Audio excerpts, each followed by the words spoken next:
The RISC-V is an open-source instruction set architecture known for its simplicity and modularity. It allows for customizable instruction sets, supports both 32-bit and 64-bit systems, and is freely accessible, fostering innovation without licensing constraints. The Arithmetic Logic Unit, ALU, is a critical component within a CPU, responsible for executing arithmetic and logical operations on data. It performs functions like addition, subtraction, and bitwise operations, contributing to numerical processing and decision-making in program execution. The ALU's role is essential for the overall functionality of the CPU. First, let's get a rough overview of how an ALU functions. So there are a total of 8 4-bit inputs. Each input set starts with the same alphabet and first digit, ranging from A0 to A3, B0 to B3. Each input set is a 4-bit binary input. For operand set A0, it will consist of A00 to A03, and the same goes for the remaining operands. The first component is the multiplexer, which functions with 4 selectors, AS1, AS0, BS1, and BS0. They will select one input each, one from A0 to A3 and one from B0 to B3. The function of the multiplexer is to choose which A and B inputs to undergo arithmetic operation. After the multiplexer, the selected inputs will go into a full adder. Depending on the ALU operation selector, ALU op input, the operation can either be input A, add input B, or input A, subtract input B. Finally, the result after the arithmetic operation, each resultant bit will be inputted into a D flip-flop, which will result in the final 4-bit output.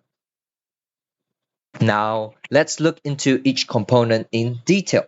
Starting from the multiplexer, we will be constructing a 1-bit multiplexer first. So the inputs are I0, I1, I2, and I3, with selector S1 and S0. We will be passing both selectors into an AND gate with each input respectively. All the outputs will be passed into an OR gate, which will produce the final output. For this simulation, we will be setting I3 to high and both selector to high, which will choose I3 as the output. So after simulating, the output is indeed high, which corresponds to I3. We will be duplicating this mux 4 times so that it becomes a 4-bit mux. The input will become 16 since there are 4 1-bit mux, but all 16 inputs will be connected to the same 2 selectors, which will produce 4 outputs total, which are F0, F1, F2, and F3. After this, we will look at the next component, the full adder. We will start with constructing a 1-bit full adder. There will be 3 inputs, A0, B0, and C0. This is a simplified version which only requires 2 XOR gates, 2 AND gates, and 1 OR gate to produce a sum bit, S0, as well as a carry bit, C1.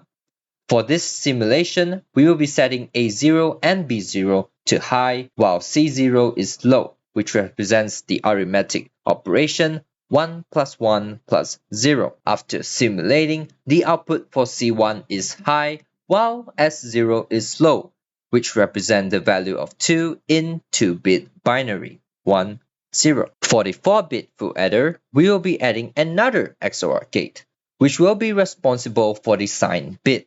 The carry bit will be passed to the next bit as the third operand. The inputs will be A0 to A3, B0 to B3, and a ALU op input, which will determine either A and B operands undergo subtraction or addition. For outputs, there will be a total of 4 sum bits S0 to S3. Now, for the simulation, we will be setting A0, A2, and B1 to high, which means the operands will be 5 and 2, while ALU-OP is low, which represents addition. So this simulation will be the arithmetic operation of 5 plus 2. After simulating, the output for S0 to S2 is high, while S3 is low, which represents the value of 7 in 2-bit binary, which is 0, 1, 1, 1. Now, for the simulation for subtraction, we will again be setting A0, A2, B1 to high, which means the operands will again be 5 and 2, while ALU-OP is high, which represents subtraction. So this simulation will be the arithmetic operation of 5 minus 2. After simulating, the output for S0 and S1 is high, while S2 and S3 are low, which represents the value of 3 in 2-bit binary, which is 0, 0, 1, 1. The final component is the register, which is a D flip-flop. There's a total of 4 D flip-flop blocks, 1 for each bit, which are D in 0, D in 1, D in 2, and D in 3. The inputs are D in, clock, and reset. The output is Q out, which is the combination of Q out 0, Q out 1, Q out 2, and Q out 3. Now for the whole ALU design, we'll be duplicating the 4-bit marks twice so that it has 2 sets, one for operand A, one for operand B. There will be 16 inputs for each operand, A0 to A15, B0 to B15. Each operand group will be connected to the two 2-bit selectors respectively.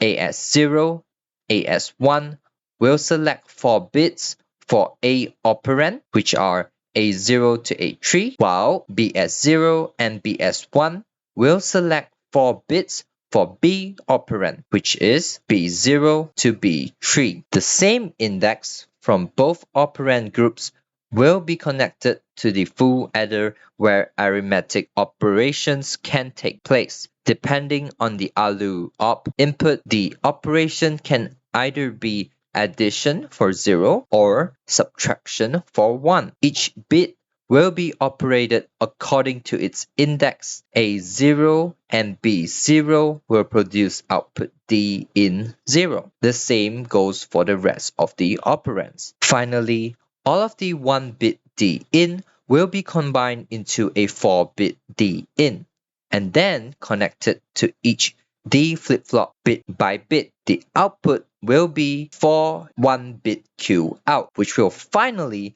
be combined into a 4-bit Q out. Now for this simulation, we will have 4 arithmetic operations carried out at the same time. For the period clock cycle CLK and the value for reset, they will be set to 200 nanoseconds. So for addition, the ALU-OP is set to 0. The operations involved will be 8 plus 4, 10 plus 1, 12 plus 2, and 6 plus 5. After simulation, the respective result is produced.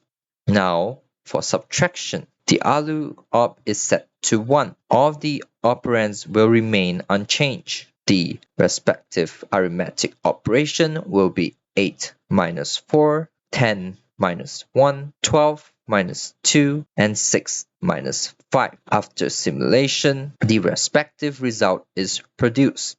That's all for the RISC-V CPU's Arithmetic Logic Unit introduction. Thanks for watching.